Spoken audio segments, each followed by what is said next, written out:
The 12th century saw the apotheosis of pure philosophy and the decline of the Kalam, which later, being attacked by both the philosophers and the orthodox, perished for lack of champions. This supreme exaltation of philosophy may be attributed, in great measure, to Al-Ghazali, 1005–1111, among the Persians, and to Judah ha-Levi, 1140, among the Jews. It can be argued that the attacks directed against the philosophers by Al-Ghazali in his work, Tahafut al-Falasifa, the Incoherence of the Philosophers, not only produced, by reaction, a current favorable to philosophy, but induced the philosophers themselves to profit by his criticism. They thereafter made their theories clearer and their logic closer. The influence of this reaction brought forth the two greatest philosophers that the Islamic Peripatetic school ever produced, namely, Ibn Bajjah, Avempace, and Ibn Rushd,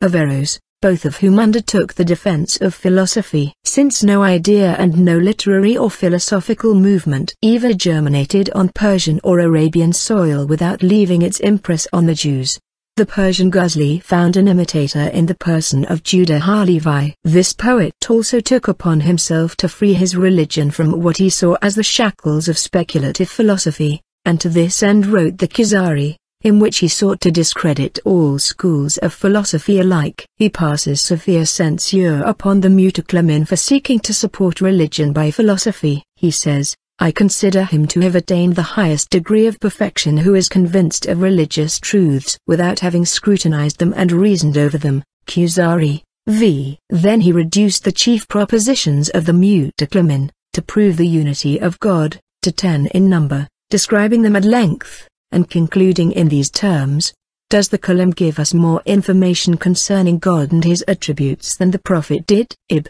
3 and 4. Aristotelianism finds no favor in Judah ha-Levi's eyes, for it is no less given to details and criticism. Neoplatonism alone suited him somewhat, owing to its appeal to his poetic temperament. Ibn Rushd, Averroes, the contemporary of Maimonides, closed the first great philosophical era of the Muslims. He was a defender of Aristotelian philosophy against Ash'ari theologians led by Al-Ghazali. Averroes' philosophy was considered controversial in Muslim circles. The theories of Ibn Rushd do not differ fundamentally from those of Ibn Bajjah and Ibn Tufayl, who only follow the teachings of Ibn Sina, Avicenna, and Al-Farabi. Like all Islamic Peripatetics, Ibn Rushd admits the hypothesis of the intelligence of the spheres and the hypothesis of universal emanation, through which motion is communicated from place to all parts of the universe as far as the supreme world,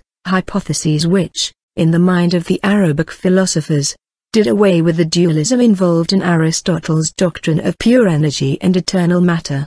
His ideas on the separation of philosophy and religion, further developed by the Averroist school of philosophy, were later influential in the development of modern secularism.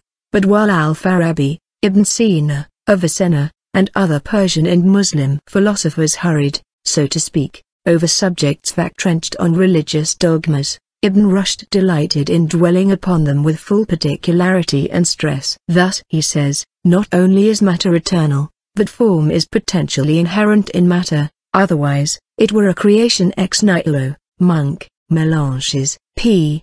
444. According to this theory, therefore, the existence of this world is not only a possibility, as Ibn Sina declared, in order to make concessions to the orthodox, but also a necessity. Driven from the Islamic schools, Islamic philosophy found a refuge with the Jews, to whom belongs the honor of having transmitted it to the Christian world. A series of eminent men, such as the Ibn Tibbons, Narboni, Ghasanides, joined in translating the Arabic philosophical works into Hebrew and commenting upon them. The works of Ibn Rushd especially became the subject of their study, due in great measure to Maimonides, who, in a letter addressed to his pupil Joseph ben Judah, spoke in the highest terms of Ibn Rushd's commentary. It should be mentioned that this depiction of intellectual tradition in Islamic lands is mainly dependent upon what West could understand, or was willing to understand, from this long era. In contrast, there are some historians and philosophers who do not agree with this account and describe this era in a completely different way. Their main point of dispute is on the influence of different philosophers on Islamic philosophy,